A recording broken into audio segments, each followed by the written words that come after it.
All right, students, for today, remember your assignment is going to be to name all the amendments in the Bill of Rights, and then I also want you to, in your own words, define them. And remember to use your own words. I'm not looking for just the memorization of the amendment, but just go ahead and write it out as you would say it if you were describing it to a friend. Any questions on that? All right, go ahead and get to work.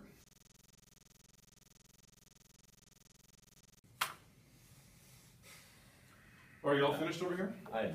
Okay, great. I've got something here for you then. If you just want to go ahead and move on and complete all of this as well, it's just basically more of the same, but it should keep you occupied for the rest of the class. So just keep doing that till you hear the bell. So Jody, as a TAG student, you want to tell us a little bit about your experience in the social studies classroom? Yeah, it was pretty discouraging. It sucked. I get done with my work faster than everyone else in the class, and I always just get piled on more work. And I mean, so what? Is the extra work you're getting actually beneficial, or is it just busy work? It's the same. It's just the same as the sheet before. So Stephen, as part of the general student population, how did you feel about the whole experience? Well, you know, I'm glad that the teacher always gives this guy so much extra work. You know, back at the beginning of the school year, he would always finish his work. He was the first one done, and then he just goes around and disrupts the rest of us in the class. We can't get anything done, and we're not able to finish our work as fast as he does. So then the teacher started just giving him extra work, which was really helpful because it allows the rest of us to focus on what we want to get done. So Ben, as a teacher, I noticed you gave him a bunch more work after he had already finished it. So what was going on there? Well, this TAG student finishes everything early and usually understands it, so I don't need to engage them and give them any more information about the topic. They generally already know it. And so I find that the best way to just keep that student busy, either from being disruptive or wanting to leave the classroom or something, is just to give them more to do. And sometimes I grade it, sometimes I don't, but at least it keeps them busy.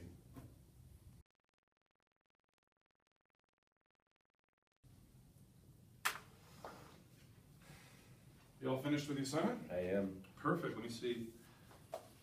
Yeah, you nailed it. This looks really good. I can tell you grasp what's happening.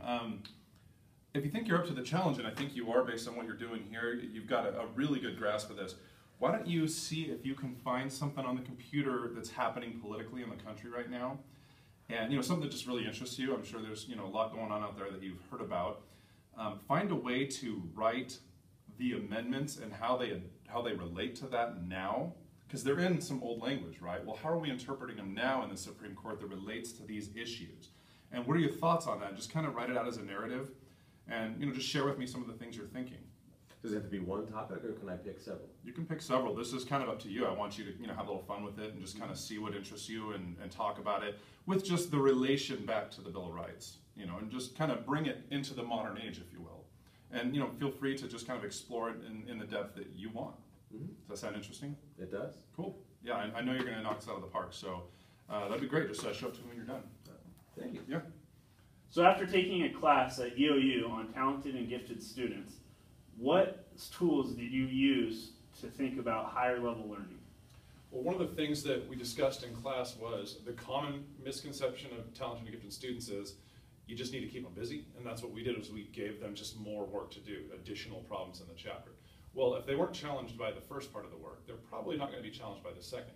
So in class we learned that we need to start looking into depth and synthesis, analysis, ways that the students can just think deeper about what they're doing. So in the example we gave, we took the information that they learned, that everyone else learned, but this talented and gifted student has the ability, we're assuming, to go deeper into the material and relate it to other things, or in our example, make it more contemporary. And they also get to draw from their own experience, which hopefully acts as an internal motivator. A lot of talented, gifted students may not be intrinsically motivated, so we're looking for a way to address that. The class kind of pointed out that these are the things that need to happen to help these students achieve, because we don't want to just get everybody to the middle. We want everybody to achieve to the best of their ability, and I think the class really helped us understand how to get there. Jody, as a TAG student, how did it make you feel when the teacher provided an in-depth critical thinking work instead of just random worksheets? I actually felt pretty good about it. It allowed me to have more freedom in my own way of thinking, because it's pretty obvious that I already had all the content knowledge base down. And so just simply going through it over and over and over again is not, it's just too repetitive. I'm not learning anything. So this allowed me to go deeper, but in the realm of where I wanted to go. And so that assignment was actually very good. And Steve, as a general student in the class, how did you think this whole experience went through? You know, I think it was actually good for everybody, because not only did this kind of activity keep him busy and keep him from disrupting the rest of the class, but we see with these extra projects and other work that he's getting to do, he's actually having fun with it, and he's getting to make his own choices, and we see that this is actually enjoyable for him. And I think for myself and the rest of my classmates, we actually feel more motivated to achieve at a higher level academically. So maybe we can start taking part in some of these projects and activities as well.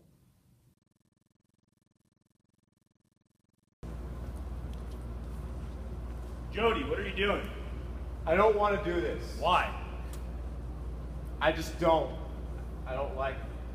It's weightlifting class. You gotta do it. Do your squats. Can I do something else? Stop. No excuses. Just go. I don't even see why we have to do this. I don't care. Go. It's PE. Get it done.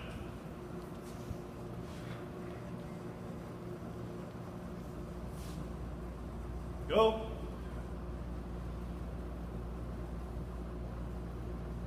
Good. So from the perspective of a talented and gifted student, can you discuss what happened down there in the gym during the weightlifting class? Well, we're supposed to participate in doing the different activities, and there's a few that I just don't like doing, and there's no reason, I'm not given a reason why we should do them, or really even how, so I have no motivation to even step up and do it. So from the perspective of a teacher, could you please discuss what happened down in the gym during weightlifting class? Again, I was playing the role of a stereotypical PE teacher. Basically, that is a very common thing.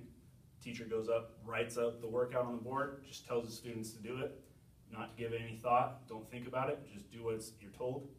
And that, when you have tag students, they become disinterested with this. So that's basically what happened. He didn't want to do it. So you don't feel like that approach was effective in reaching this particular tag student and engaging him in your class? Especially with tag students, that's not going to be a successful approach, because the tag student's going to want to critically think about why he's performing that exercise, and we have to explain that as teachers.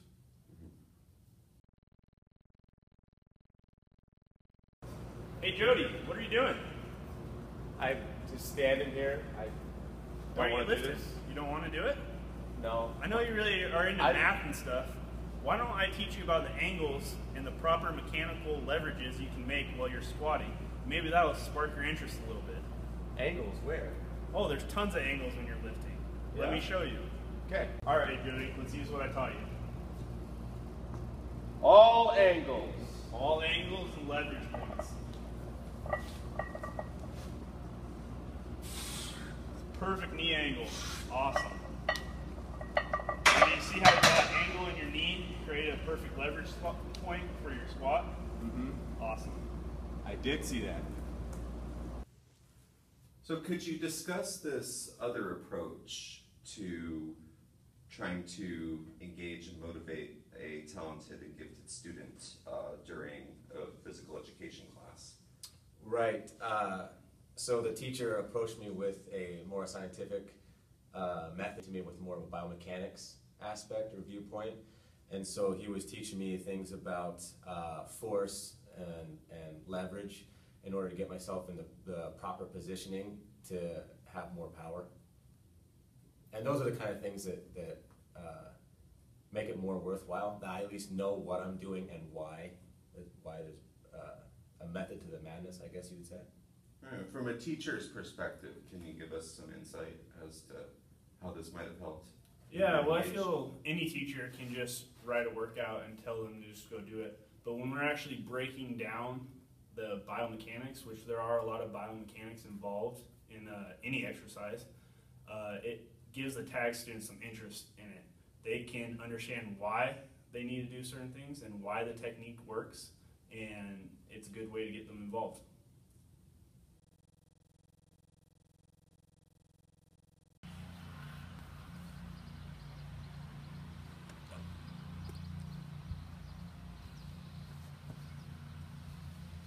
I don't want to play. Go. So as a tag student, can you tell me what was going on with your football lesson out on the field? During my time out there, I was pretty much bored to start with. It's not my thing, and I don't get along with others very well as far as communicating with them. So I'm just usually out there on my own to do my own thing, and usually what happens is I get yelled at by the instructor. And how does that make you feel? You know, not good. Not good at all. Do you feel like that motivates you to try harder and do better? It motivates me to not come. I don't want to go. So from a teacher's perspective, can you tell me what happened out there on the field today during the football lesson? I played the role of a stereotypical PE teacher.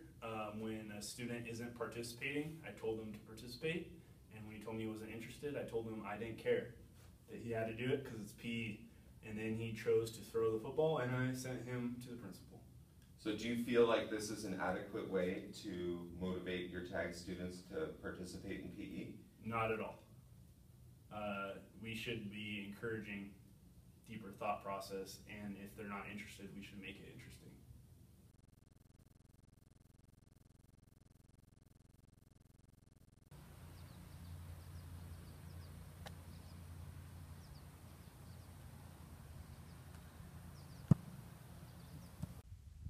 Now in this scenario, can you guys discuss what happened out there on the field during the football lesson? It started out pretty much like a typical class. Everything was going just as bad as the day before, and my PE teacher here synced up with the math teacher and figured out some mathematical aspects to football as far as using an arc to throw and how to calculate what you're doing with that. And Mr. Ensley here did a very good job of trying to excite me and using that, because those are the kind of things that I thrive on and get my mind going. Looking at Jody, we knew he was interested in math, so we tried to take a concept from the math world and bring it into the football world or athletic world. So instead of just going out there and throwing the football, now he was mathematically thinking about it.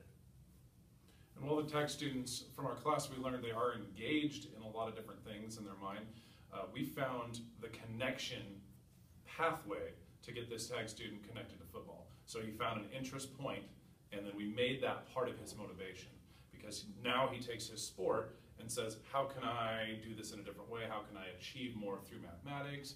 And it just ends up being its own motivation. One of the objectives of this video today is to try to encourage other universities in Oregon to implement a talented and gifted course that is mandatory as part of teacher education. Some of the things we've learned during this course are that we need to challenge our students who may be bored, they may be unmotivated, but they have a lot of potential that we're not realizing because we're spending so much time bringing everybody to a common average. So how do we help these students? It's our objective to help everybody. So we encourage you to incorporate a program that educates on how to address the needs of this particular demographic of students. It was valuable for us, and I think it should be a part of modern education. Touchdown for tag.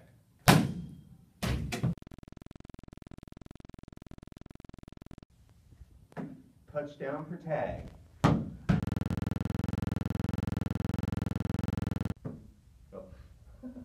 Touchdown for tag.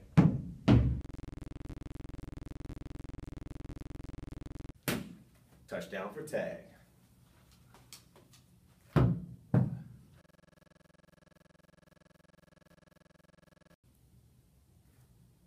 Touchdown for tag.